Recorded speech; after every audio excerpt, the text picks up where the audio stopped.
and welcome to this evening's dialogue with Chris Patten on the occasion of the paperback publication of his book, What Next? I think I'd first like to ask you to join with me in giving him a very, very warm welcome. We're very pleased that you're here. Thank you for coming.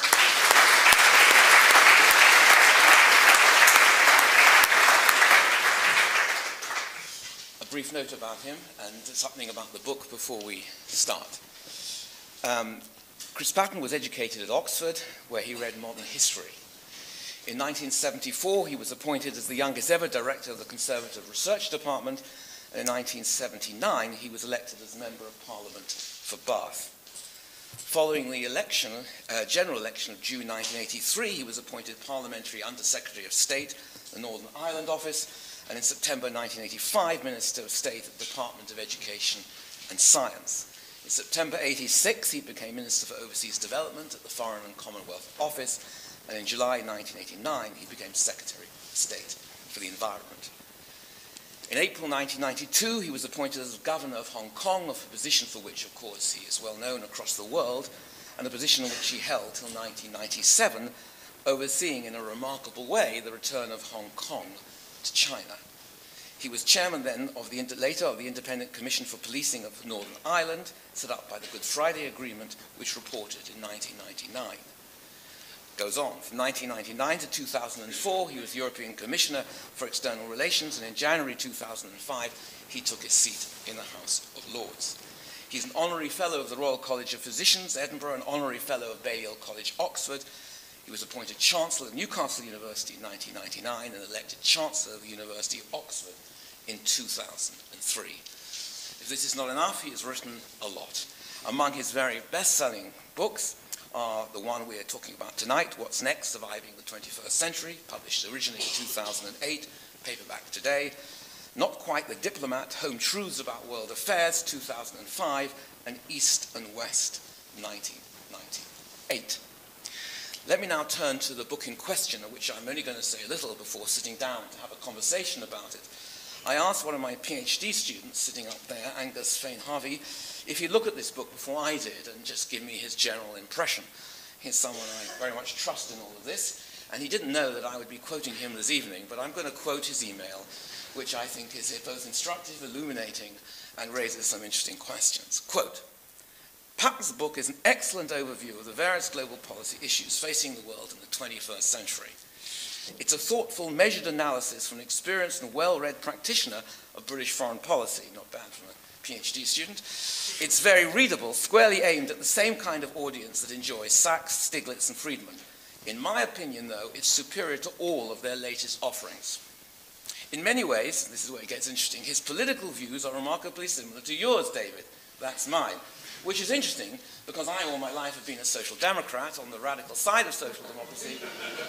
And so there's an interesting, question, a series of questions here about perhaps once when one engages in the big global issues, do some of the classical delineations of left-right politics begin to break down in a way that is significant and important to recognize.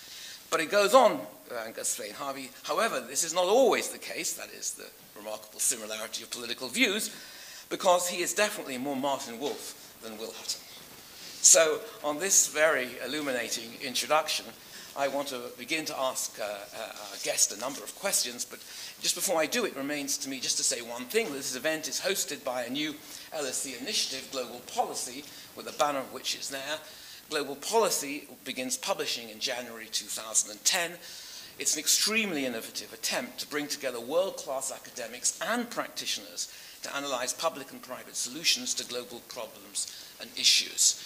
Watch out for it. Its agenda is not dissimilar from the agenda we're going to explore this evening. So let me begin, and I'm going to sit down, by asking Chris Patten briefly, why did you write this book?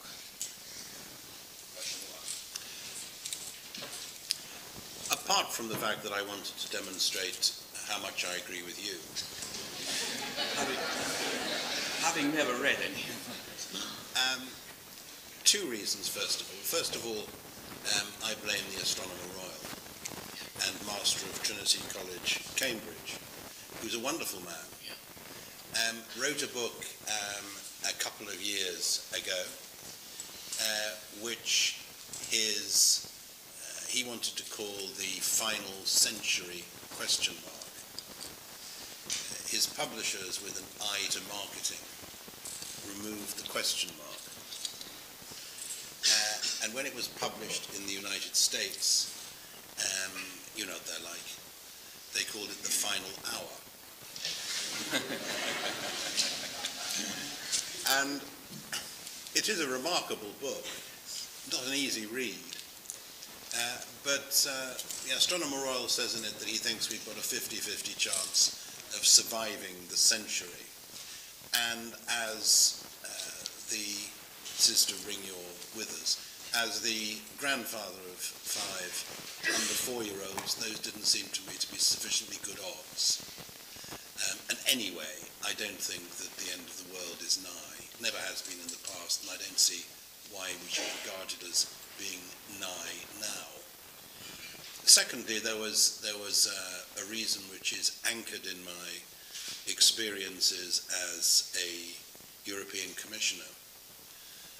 Despite the extraordinary successful economic integration in Western and now Central and Eastern Europe, I continue to believe that nation-states remain not just the building blocks of the European Union, but the building blocks of international society. But also believe that nation-states on their own can't live up to their pretensions to protect their citizens from the challenges, from the problems that crowd in on us. And I believe that we need, to a greater extent than ever before, more global and regional cooperation to cope with those problems. I guess my views on that were also triggered by the hapless unilateralism of the last President of the United States, whose name escapes all of us. And I guess as well, I was affected by the sense in which we pretend that our borders are not as porous as in fact they are. So hence this book, which I meant to be optimistic, but some people have found it a bit gloomy. Your approach to international issues, and clearly the importance of increased international collaboration, is shaped by an intellectual framework that has a very long and honourable tradition in international relations thinking called liberal internationalism. And you, in this book, develop a particular way of shaping the sort of the values and approach you call liberal internationalism. And in order to understand your views, I think we need to have some sense of what liberal internationalism is. So perhaps you could say why you think liberal internationalism is the right way of thinking about how to frame our approach to big global issues and challenges. You should have been my editor, or perhaps you were, because my editor, who I would say, even if he wasn't in the audience, is the best non-fiction editor in London, the world, the universe, wherever, kept on saying to me, you've got to define what a liberal internationalist is. And I kept on saying, but this is what the book is about. I'm describing a liberal internationalist. Well, first of all, a liberal internationalist, when reading the sheet before me, which is described thus, Guide to Chairing Public Meetings in the Event of Disorder. I think that's for me. A liberal internationalist doesn't think that in the event of disorder, half of you should be shot. A liberal internationalist, I guess, thinks that a bit of disorder is the price we pay for freedom. To be more serious, I think a liberal internationalist believes in pluralism, strengthening civil society, accountability, openness, democracy,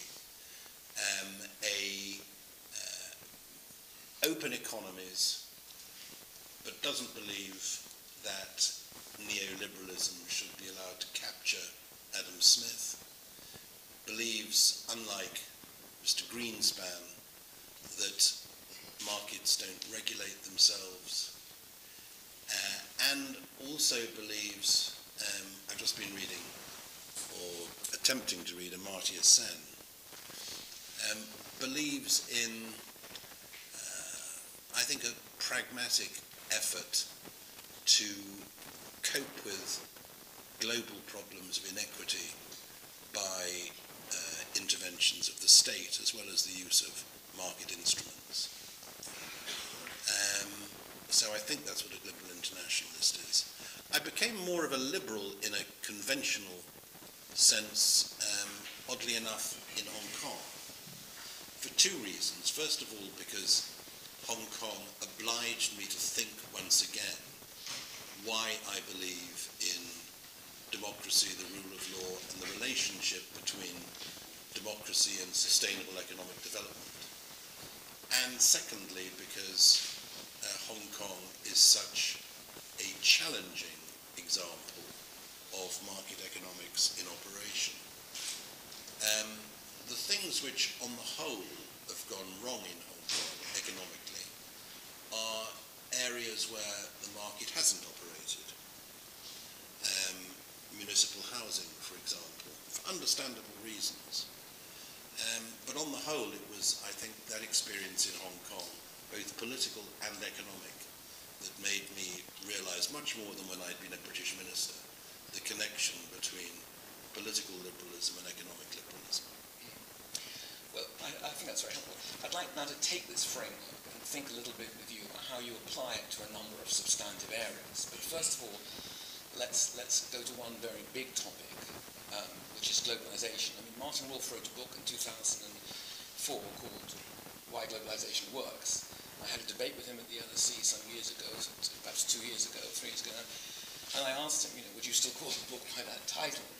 Since crises were already brewing some 2 years ago. Yeah. And Martin Wolf is certainly on the side of taking the view that liberal markets plus states are the key to development, and as he puts it, all else is commentary.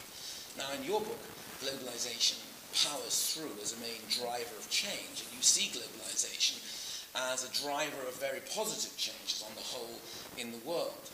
But I just wonder about that to some extent, whether that view is too unqualified, because in a sense, some of the most successful developing countries in the world, like China, India, Vietnam, have engaged very selectively with the globalization process, have lowered tariffs selectively, have not gone for financial globalization, have resisted floating their currencies, and have managed, as it were, that entry into global markets in a very state-controlled way. Whereas other countries, like the transition economies of Eastern Europe, Latin American economies, that went all out for free trade and open financial markets, have done a lot less well. So I just wonder how, what part of this package of globalization, as it were, you really want to defend as a liberal internationalist, because you clearly want to also emphasize the centrality of state regulation, state control in some respects. And we see this now in the financial crisis, which I want to come to in my next question, so perhaps you could leave that out. All right. Well, I argue about globalization at 3 levels. First of all, there is the broadest level of all. There's a great line in Waiting for Godot, when one of the characters, I've forgotten which one, says, "You're on Earth, there's no cure for that." And I don't have to spell out what I mean by that, the natural interdependence, which has affected everybody and everything from New Zealand to Nova Scotia.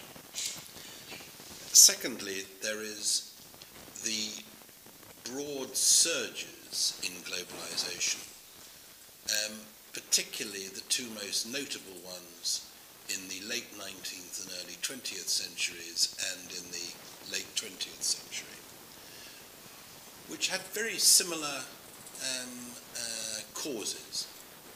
In the 19th century, the opening up of the American Midwest, development of Chicago, the Chongqing of the 19th century. Secondly, technology steam trains, steamships, telegraphy, and the breaking down of trade barriers, led by this country, the only country which called a music hall after an economic concept, the Free Trade Hall. In the 20th century, three similar triggers: technology, all the things we know, containerization, air travel, and so on. Secondly, the equivalent of the opening up of the Midwest and Chicago, China and India joining the global economy to varying degrees over the last generation. And thirdly, again, the breaking down of trade barriers. And in particular, China and Asia taking advantage of the openness of markets in the United States and Europe. At those levels, I think globalization has been, or at that level, globalization has been beneficent, and at the previous level, it's inevitable, implacable, and there's no point in arguing about it. The third area is how much you allow markets to operate in an unregulated way, on the grounds that to deny markets that is to somehow impede the process of globalization. And I think it's fair to say that some people, including maybe me among them, lent too far in that direction. Though I've always been regarded by some in my party as too interventionist rather than the reverse. I don't think that globalization makes everybody better off. In particular, I think that those without skills or education are likely to be left behind. But I think that globalization makes more people better off than protectionism. And I think the hundreds of millions who were lifted out of poverty by Deng Xiaoping's opening in China, the tens of millions who were lifted out of poverty by Manmohan Singh's openness to the global economy in India, are testimony to that. But it doesn't mean that all the problems of social inequity have been coped with. They certainly haven't. And it doesn't mean that you can't produce examples of multinational corporations trading down in terms of environmental and other standards. Let's just take one area of this now, which is financial globalization. I mean, George Soros has recently said that he thinks it may be true that financial globalization has died through the credit crunch, that we may not get back to that degree of financial globalization ever again. In your book, you point out that the greed of bankers is certainly to blame for aspects of the financial crisis. But you also say that government should take some responsibility, if not a lot of responsibility, for their various failures to regulate the banking sector, particularly the shadow banking sector. I wonder what you think that failure was, and whether you think the British and American governments, among others now, have gone some way to restoring a balance, or are we actually only tinkering in such a way that we can expect a return to this crisis, or version of it, a few years down? Well, first of all, something we're not going to get rid of is greed. I mean, I thought it had gone underground for a bit, but when you look a little further to the east, it seems to be alive and well. And that maybe shouldn't surprise us. Isaac Newton, who lost his shirt in the South Sea bubble, once said, "I can calculate the movement of the heavenly bodies, but not human madness." We're left with that. Secondly, I don't think that any tinkering with international financial mechanisms or international governing institutions can save you from bad macroeconomic policy. And that seems to me to be at least part of the reason for what happened in this country and in the United States. Why are we in such a mess here? Partly because we were responsible for half the total credit card debt in Europe. Partly because public spending was running out of control, so now we're faced with a fiscal deficit which will be 12-13% of GDP. In America, I think there were other explanations as well, which are part cultural and not just economic. In America, average remuneration has been pretty flat for 30 years. At the same time, the pay of the very rich has increased hugely. And everybody else remains challenged by what J.K. Galbraith called America's difficulty in coping with the concept of reasonable sufficiency. And on the whole, people bridged flat earnings and that challenge that they should be able to buy anything that was available by borrowing money. So that in the mid-80s, earlier, late 70s, American domestic debt ran at about 680 billion.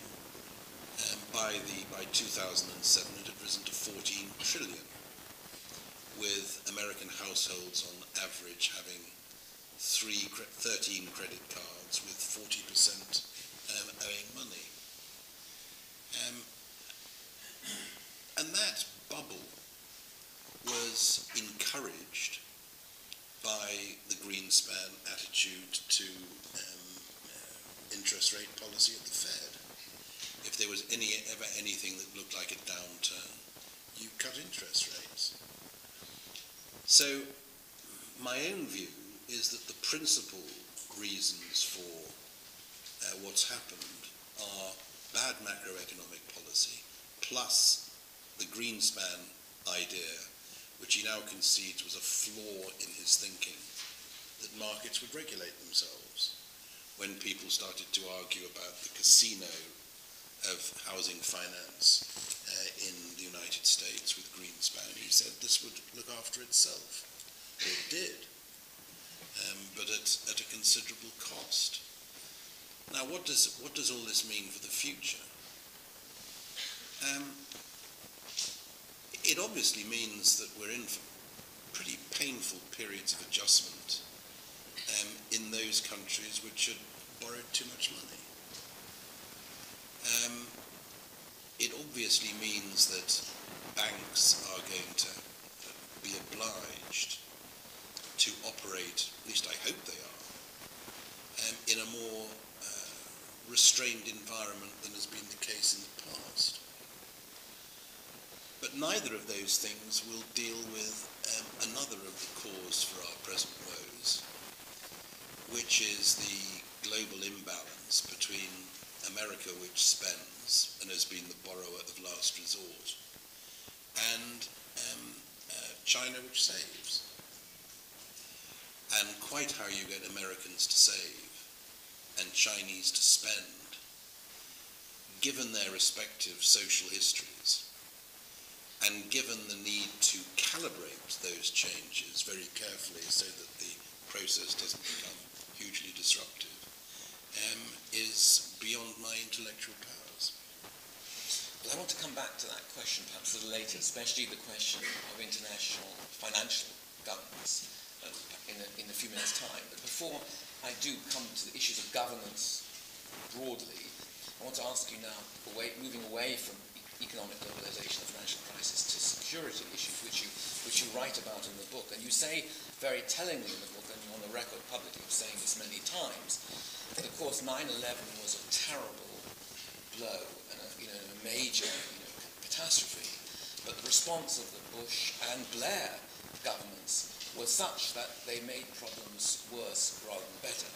They created more problems in the wake of their interventions than they solved. I just want to know a little bit about why you think that, but perhaps more importantly, what should they have done differently?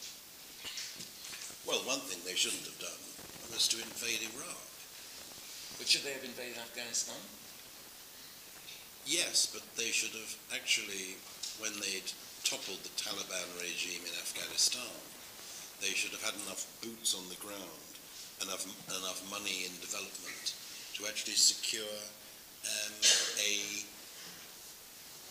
at least as Mr. Ghani, the exceptionally good finance minister of Afghanistan, who was tipped out of office because he wasn't corrupt. And he used to say, all we want from the international community is a bit of stability and the chance to move from abject to dignified poverty. And we didn't provide the stability, and we didn't provide the resources to allow that development. Why not? Because from the moment that the Taliban were dislodged in Kabul, Mr. Rumsfeld and Mr. Cheney and Mr. Bush focused on the build-up to the war in Iraq. I mean, you couldn't have written the script better for Osama bin Laden than the way it was written. I also think that the whole notion of a war on terrorism was completely misconceived. I mean, I write in this book that you don't fight wars against general nouns. Whenever you hear a politician saying we're fighting a war on poverty, you know it's just rhetorical claptrap. Countries fight wars against one another, and there are advances and retreats and battles and surrenders and communiques. But terrorism is something we've had to live with forever. And the difference today is the use of technology by terrorists, and I suppose you could also argue as well the use of suicide bombers, though suicide has not been absent from terrorist acts in the past. Your argument, though, is that clearly that Iraq was a serious miscalculation, error of judgment. It made things worse, and the attention was switched away from Afghanistan. Well, now the attention clearly is back on Afghanistan. Is it too late to turn back to Afghanistan? And clearly that project of intervention and development could have been consolidated in 2003-04. The opportunity was missed.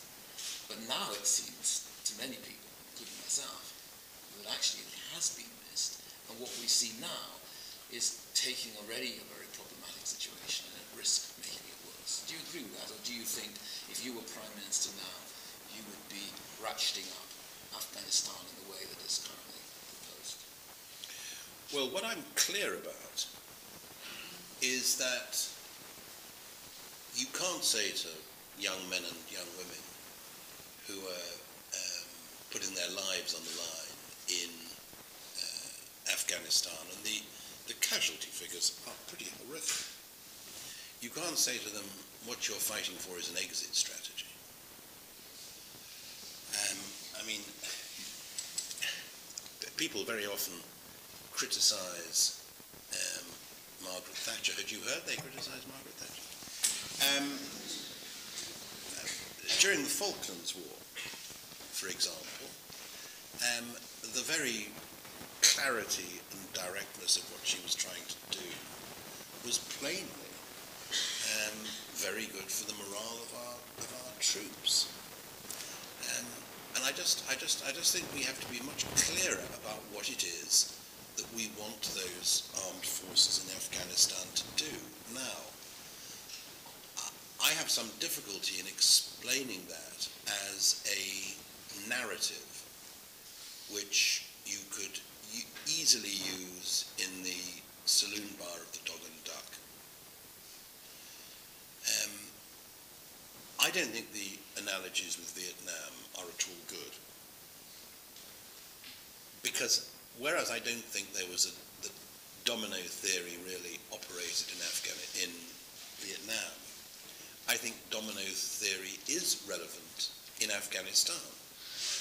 Because I don't see how we could simply jack out of Afghanistan without it having appalling consequences in Pakistan, without it helping to further destabilize the government in Pakistan, embolden and strengthen Islamic extremists, with all the horrible dangers for South Asia as a whole that one then has to contemplate.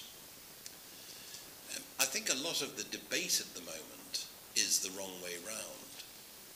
People are focused on this issue of whether Obama should send 40,000 troops and whether we should send 500. If Obama decided tomorrow to send 40,000 troops, they wouldn't be in Afghanistan for another year. It'd take them long enough to build the camps for them. So the real question is what is the political strategy we're trying to operate in Afghanistan and Pakistan, and how can the military support that? I don't think it's best supported with more drones bombing more wedding parties, but I do think it involves a substantial military element. I haven't been to Afghanistan since 2003, and I'm not really aware of, from my own experience, of how much worse things have got. But I find it difficult to believe that we couldn't be putting more pressure on Karzai on particularly issues like local autonomy and corruption. Switching to another topic you address before coming to the overall questions of governance. I mean, in the book, you sort of echo something that Sir David King said, who was the former UK chief scientist. He said rather controversially, and it got him into some trouble with the then Prime Minister Tony Blair, that climate change was far greater threat than the issue of terrorism. And you clearly recognise that it's, quote, altogether in a different league from other pressing questions. Do you think a failure to reach a deal in Copenhagen would place world climate in greater jeopardy, or do you agree with Obama that we shouldn't let the search for the perfect be the enemy, as it were, of the good? Well, if the perfect is that we find a way of preventing global warming beyond 2 degrees Celsius by 2050, and the good is that it's 3 degrees Celsius, or 3.5, or 4, I'm strongly in favour of the perfect. I think there's a slightly different point. If we don't get a I's dotted, T's crossed agreement in Copenhagen, which looks like a watertight follow-up to Kyoto, should we all despair? To which my response is not necessarily. And my other response is I don't think we will get that agreement. I think what we're likely to get is the serious start of a process which will have started America down the line towards seriously addressing its carbon economy, will have started to address the difference between per capita emissions and aggregate emissions, will have started to address the existing responsibility of developed countries for what's already up there, but will have also involved emerging economies in not putting more up there in the future. And I think that the position of Brazil on all this has been particularly encouraging. I mean, clearly we're better off than we would have been if President Bush was still in the White House and Senator Inhofe still making the running on environmental policy and the like. And we're more advanced than that. But I'm a bit sceptical about whether we're so far advanced that we'll be able to nail down a comprehensive deal at Copenhagen. And I hope that the environmental pressure groups don't give the impression after Copenhagen that it's all up and there's no point in trying any longer. The other thing I hope we can avoid is the characteristic Blair position. Mr. Blair, as you know, as well as bringing peace to the Middle East and reconciling global faiths and making an honest crust out of speaking to bankers, has also taken it upon himself to lead the campaign against global warming, but appears to believe that we don't have to change the way we live, that it's all about technological fixes. And I think that's very dangerous. I think we do have to make changes in the way we live. And for some of us who live very comfortably, the changes may be a bit uncomfortable. I don't think it's hair shirt time, but I simply do not believe that we can solve this problem by simply going on as we are, but paying a bit more for petrol. Now, I want to ask you a few more things a couple more things before I open it up to the audience to put your questions. But one of the things that cuts across all the issues you deal with, and I've only touched on a few, so economic globalization, financial market crisis, security problems, climate change, is the issue of governance and in some senses, the mismatch between market societies, markets, the problem of externalities, and governance mechanisms, intelligent regulation, etc.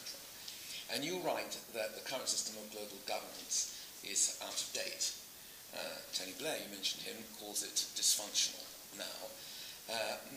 But since your book was written, the G20, for instance, has gained increased legitimacy over certainly old organizations such as the G8 as the forum for key discussion on how to handle big global economic issues. The G20 meetings have also seen many commentators now identify China as coming of age in the arena of global governance.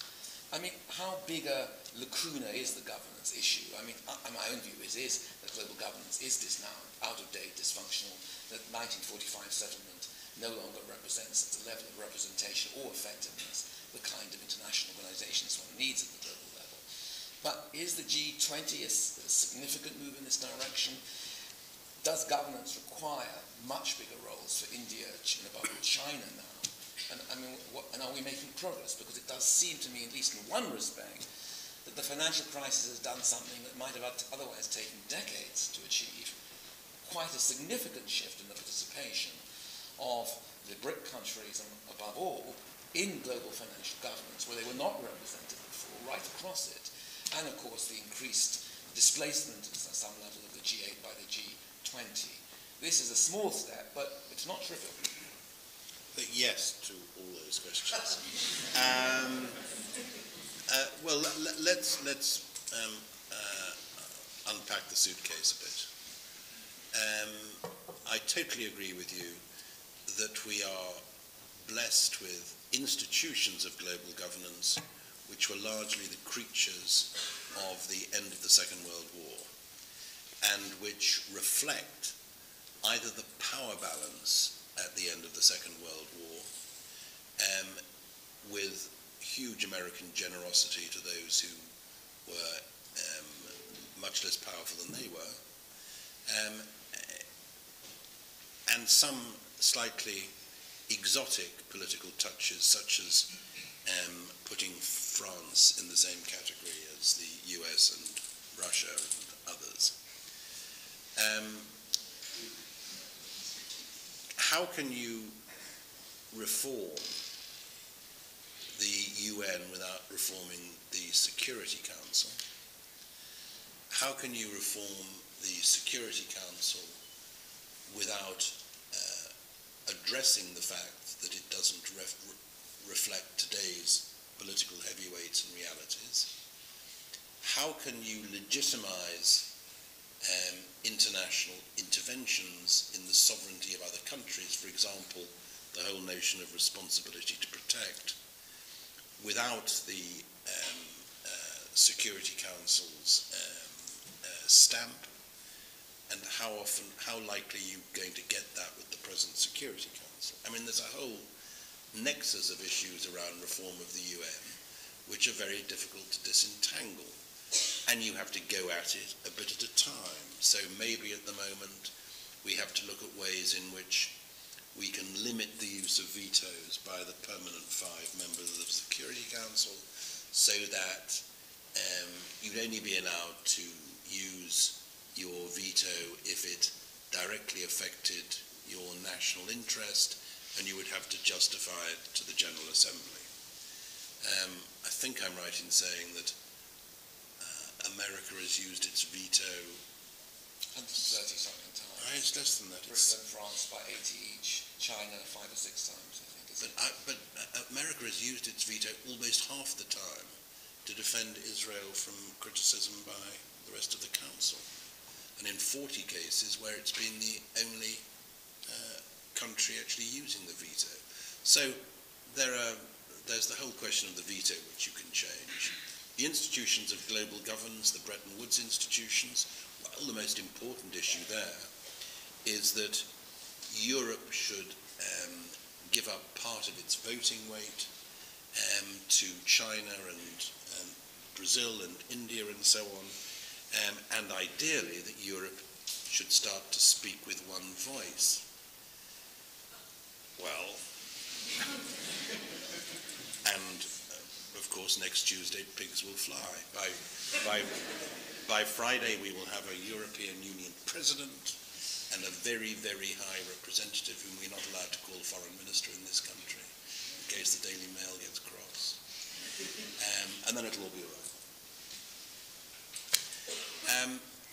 I think that what we're more likely to see is the development of ad hoc organizations, a bit like the G20,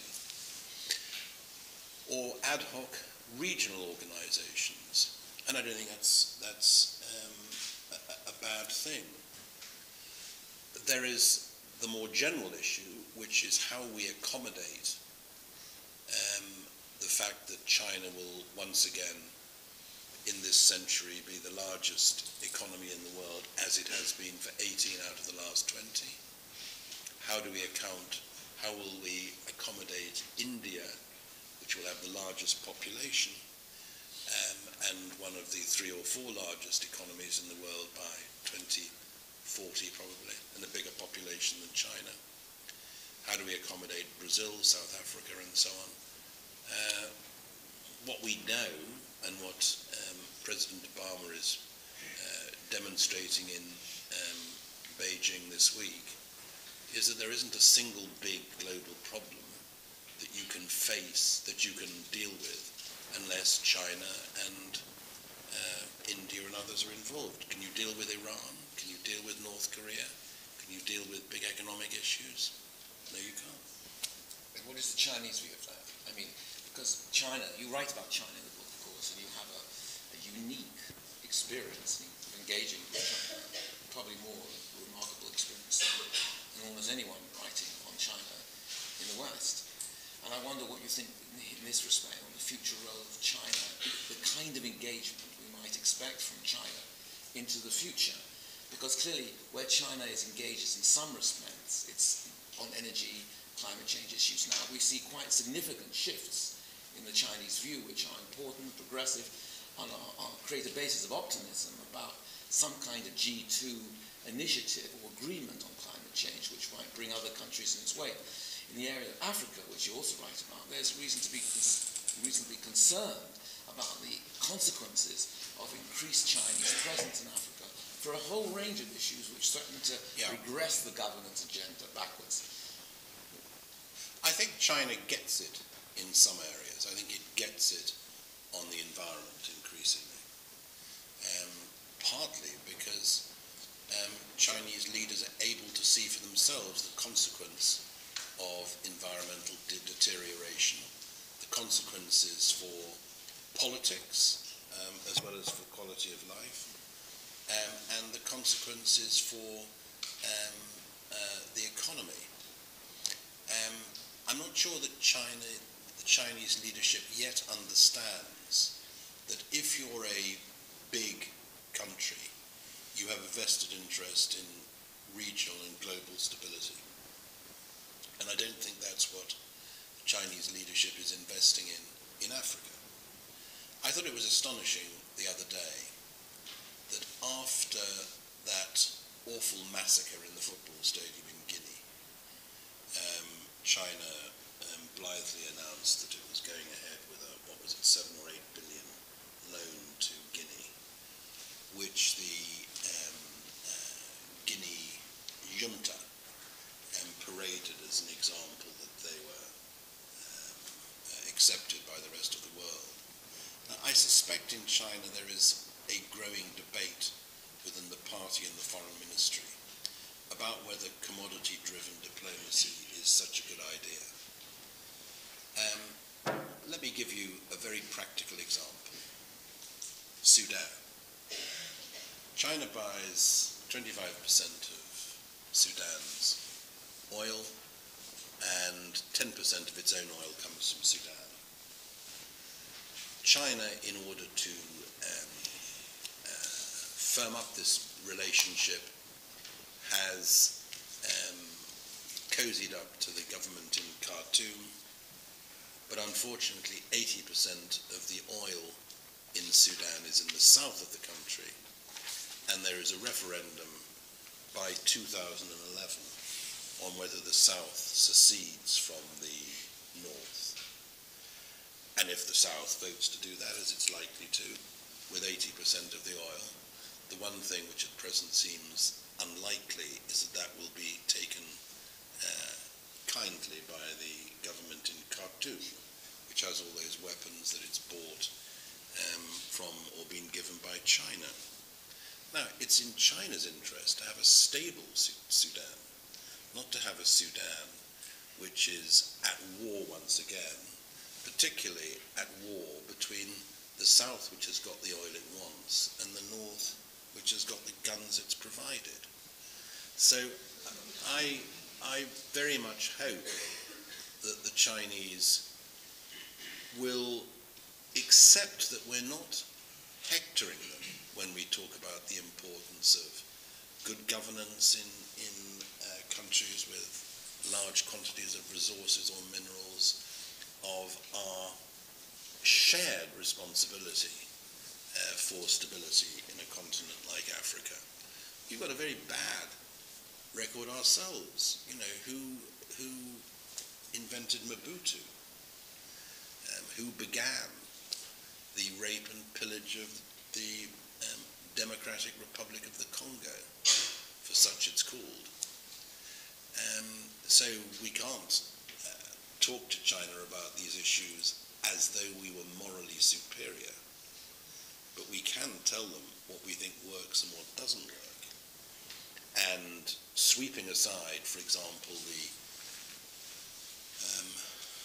treaties on transparency in doing oil and mineral deals,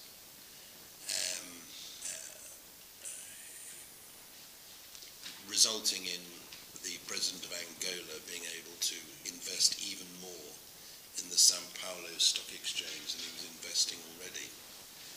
Not very good politics.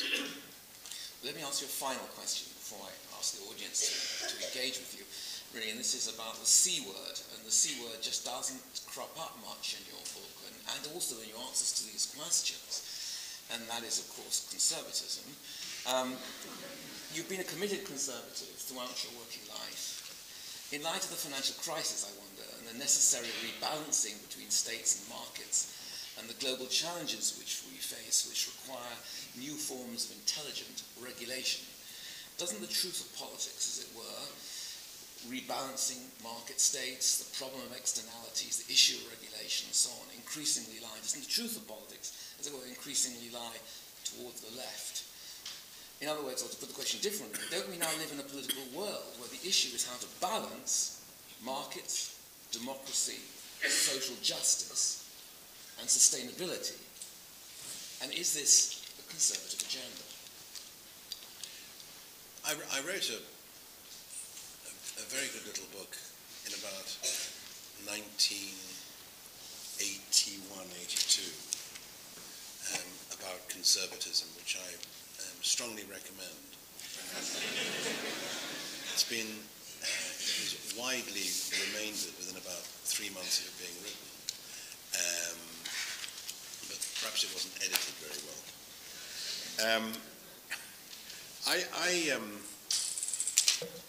I said I was a conservative, not a neoliberal, and I have no difficulty at all in believing that markets should be regulated, but in ways which don't actually choke off entrepreneurial vim or their ability to create resources.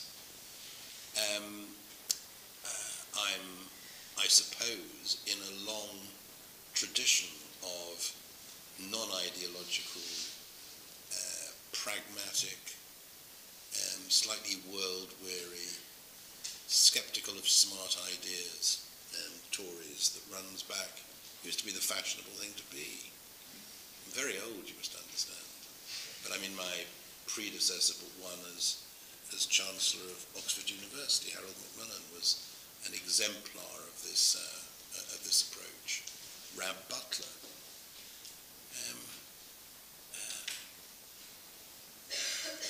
My favourite story about Rab Butler, who was I suppose, one of my political heroes. A friend of mine who was a young researcher had gone to see him when he was, it must have been in the early 1960s, late 1950s. I can't remember which of his government posts he held. And he had a withered arm.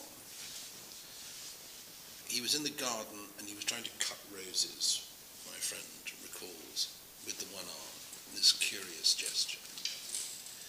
And my friend said to him, when he was taking his leave, what do you think you've most learned out of politics over the years? And he said, oh, it's easy, he said. It's more important to be generous than efficient. Wise words to end on. Well, thank you. I'd like to take some questions now from the audience. Chris Patten is with us until 8 o'clock. There's going to be a book signing as well. He needs to leave at 8. So I think we can take 15, 20 minutes of questions. I think I'll take questions if it's right with you in clusters of 5. Yeah. So we'll put some issues on the table and then you can respond to them. It's easier to duck the difficult ones. Yes, it's easy, exactly. Exactly, that's the great advantage of 5 questions. No one can expect you to remember them all. Yeah, Robert Wade. There's a mic, I should add, coming along.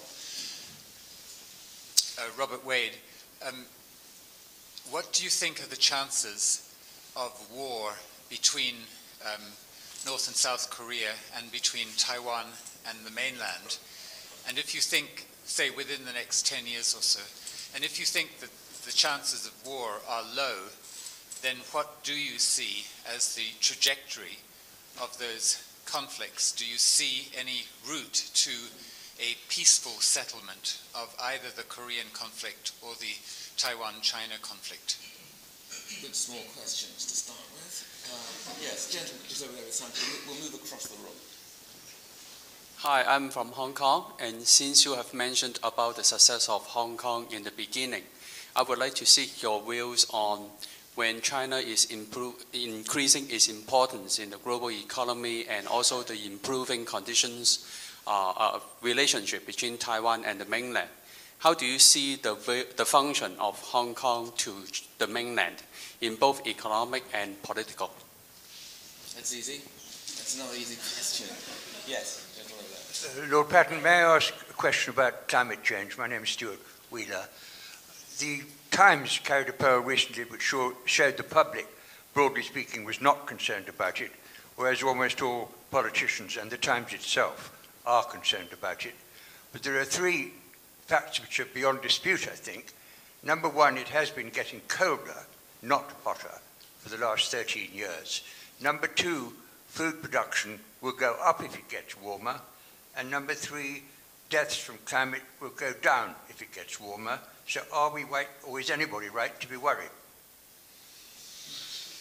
Yes. Amar Karaz. If you were in office, would you make it priority, given the 13% deficit in the budget that you talked about, would you make it priority to make the inheritance tax cut for the estates over £1 million? And would you, going back to financial regulation and the failures there, would you make the FSA essentially a subdivision of the Bank of England? And finally, do you think the debate over Europe, the question of Europe, is basically over in the Conservative Party? You've seen the major government obviously torn apart by that. Do you think the debate is over? Fourth knockout question. This is the LSE, so we do expect this, but I mean, these are very substantial questions. I'm just looking, we've had all boys so far asking questions, so I want to ensure that we have a reasonable representation of the audience, which is not all male. Anyone else? Yes, at the back.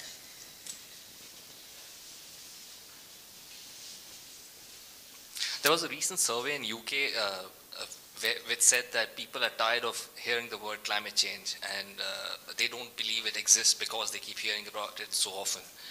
Do you think there's an essential problem in the kind of communication that is given to general public about how climate change is affecting them, not in the way that the glaciers are melting, but that, you know, their food production, their food prices will go up, or you know, the regular life will be affected? Thank you. I mean, Chris, that is a hell of an agenda. And it's going to be worse, because I can only really give you 5 or 6 minutes, because I would like another round of questions before you go, just to get more issues out. So if you could just be tight. Well, it may mean I may not be able to engage in a very long debate with Stuart Wheeler about climate change denial. But let me come to that point, because these are intelligent points and they can't just be dismissed. First of all, Robert Wade. It's very difficult to know what is happening in North Korea. I injudiciously, a few years ago, just after I'd been to Pyongyang, described North Korea as being a society in free fall, but it's still falling, and nothing has happened, except, alas, that people have got even more hard up. At that time, there was a real expectation that sooner or later there would be a German-type reunification. Though I think in South Korea they were slightly alarmed at the likely cost, and in China worried about, as they still are, about migration flows from North Korea into what are already Rust Belt provinces of China. I hope and believe that we can avoid war with North Korea, which is, I think, and it's not an original point, a bit like one of those difficult teenagers. I mean, they always make a fuss when you haven't been taking any notice of them for a bit. And in part, they make their living out of making a fuss. Taiwan mainland, I don't think there's going to be conflict, because I think that both parties understand just how far they can stretch the elastic band without making it snap. The Taiwanese are terrible teasers about sovereignty, but I think they know how far China's prepared to let them go. Chinese generals on the mainland make occasionally blood-curdling speeches about missiles and unacceptable behavior, but you don't always, in any society, get the smartest geostrategic advice from generals. I think that what is more significant is that half the high-tech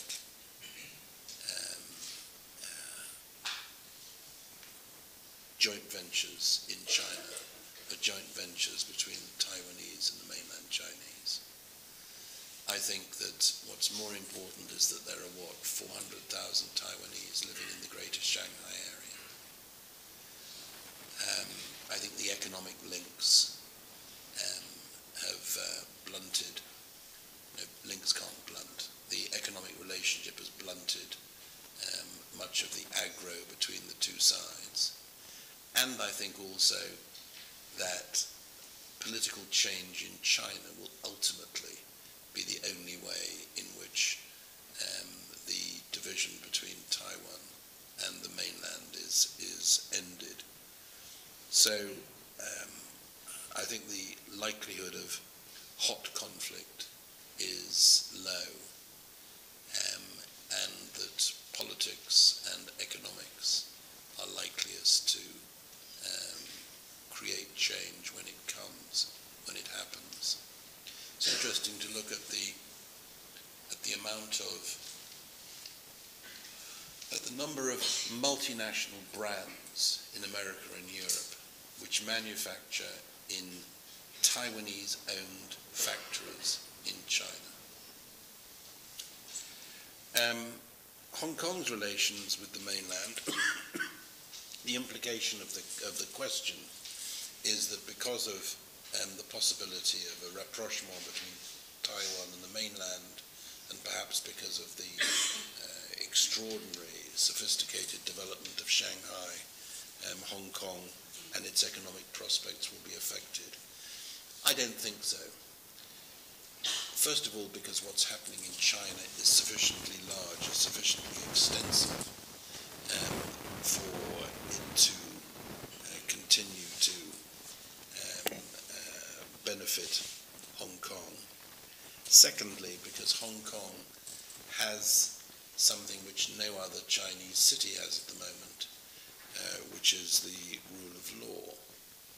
And it's interesting how many Chinese mainland companies go to Hong Kong to sign contracts, because they're then justiciable in Hong Kong.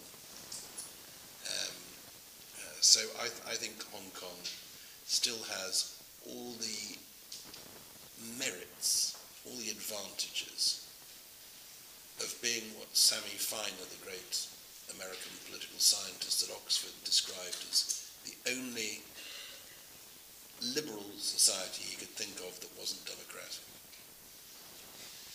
In other words, a society which has the rule of law, all the freedoms you'd associate with democracy, except the ability to choose its own government. I think Hong Kong is the freest, pretty well the freest city in Asia, outside Japan.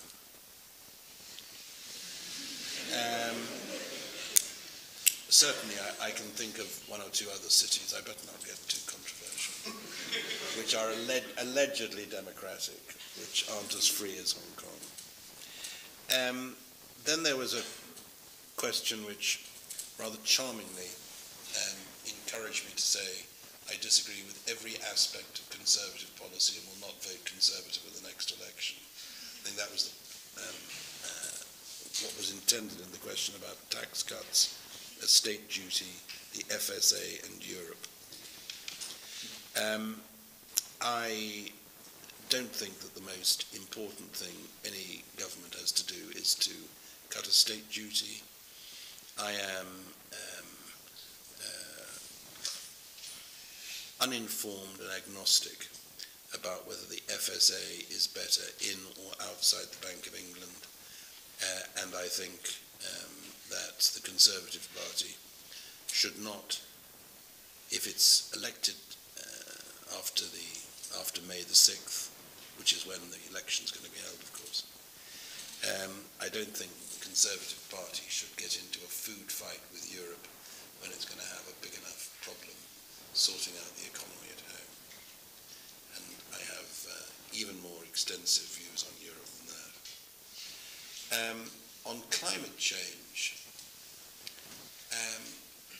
I think we'd have a different view on the politics of climate change if we were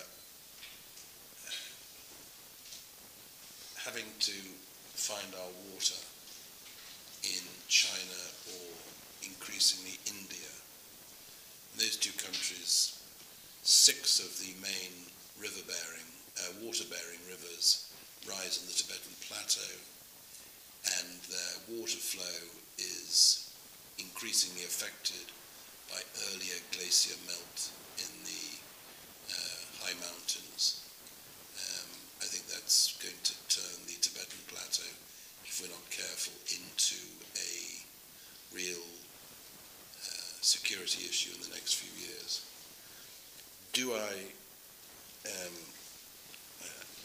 Am I a denier of climate change? No. I think there is an admirable tradition in this country and elsewhere of giving 2 fingers to experts.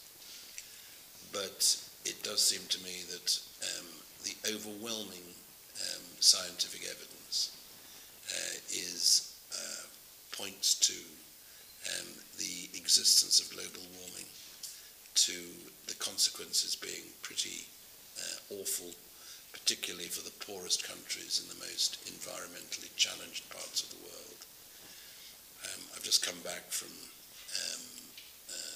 Dar es Salaam and Africa, and they're pretty nervous about the consequences of climate change there, which they don't think are going to allow them to produce more food because of the maldistribution of water as well as other resources around the world. But yours is an important voice, and we shouldn't simply drown it out by arguing that you don't agree with the experts. Next question. Well, we don't have much time because there has to be time for signing books outside. So I'm going to ask 3 snappy questions, starting with you over there. Yes, very snappy, short questions. No, down here, please. Down here, right down here. Hey, there's a... Yeah, exactly. Thank you. Hi, Mr. Patten. Hi. It's really nice seeing you because I'm from Hong Kong, and the last time that I saw you, I was 9 years old. And it was particularly nice seeing you then because I was going. And I guess my question is about democracy because in Hong Kong, there's a lot of movement on democratization. But then I just wonder what is the real use of democracy, because I think that, Hong Kong is a relatively weak government because we have a lot of structural constraints with the government. We are only part of China now, and undeniably we are under the China influence. And for example, a lot of questions, such as the questions of inflation and market fluctuations, isn't under the control of the government. And so I just wonder and for example, we have a lot of structural constraints in Hong Kong. When about too many examples. Oh, sorry. Do you mind just bringing it to a final? No, okay. It's a great question, but we just need a final. So I wonder, will it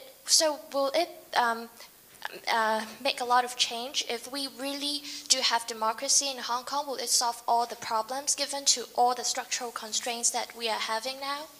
Thank you. Up there.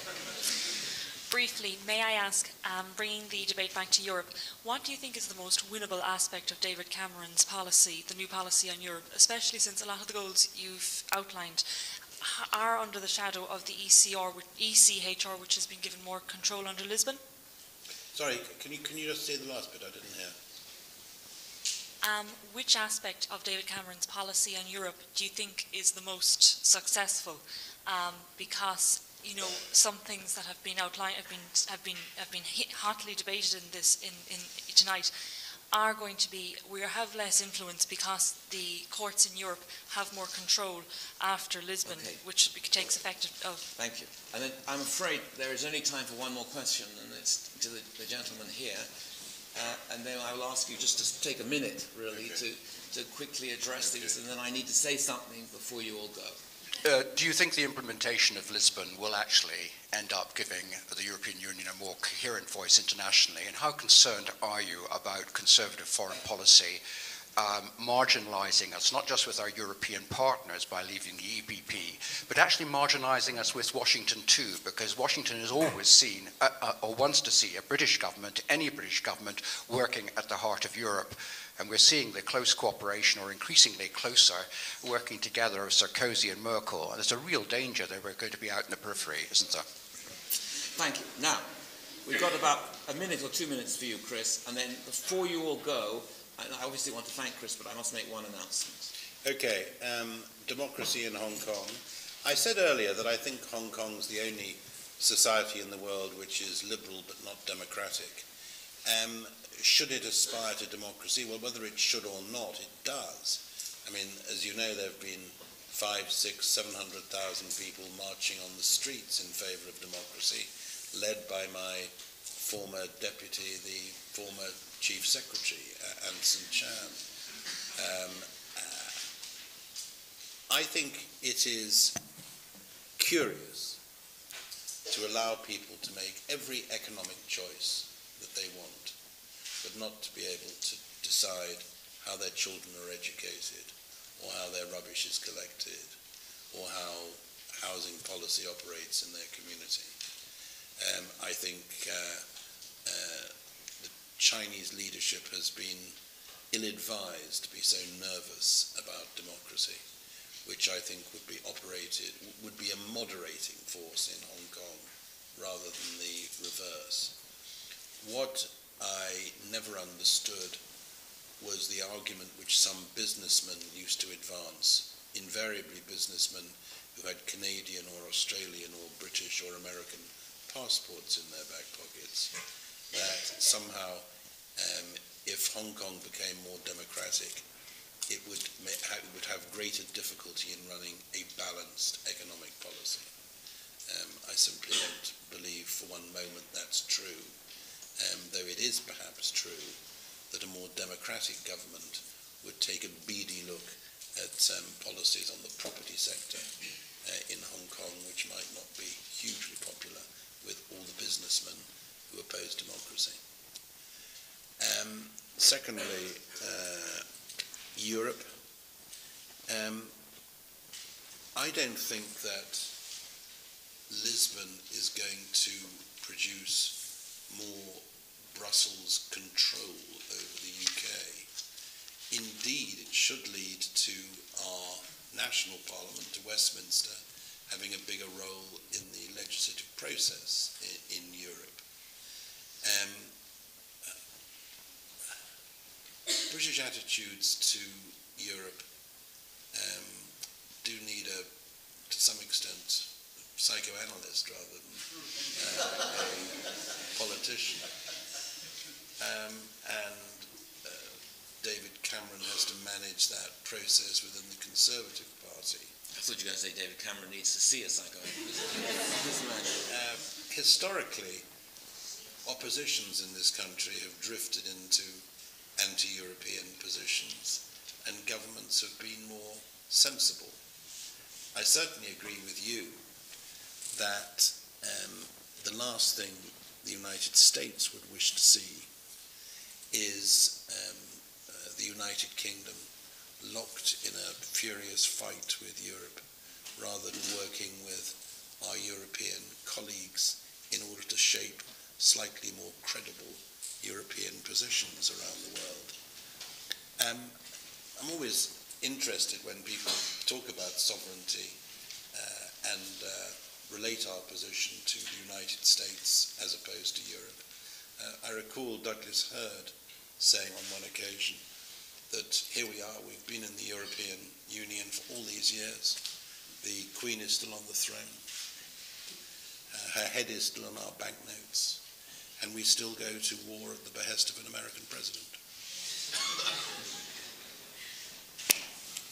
Thank you very much. One announcement.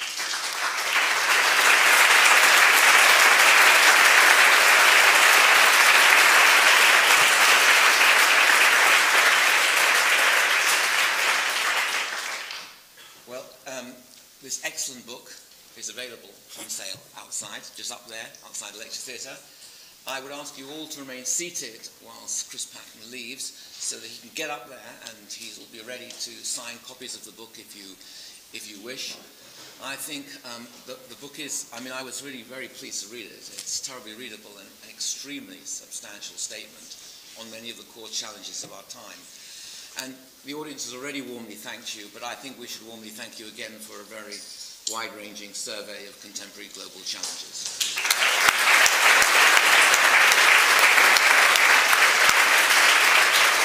So, if you all remain seated just for a minute.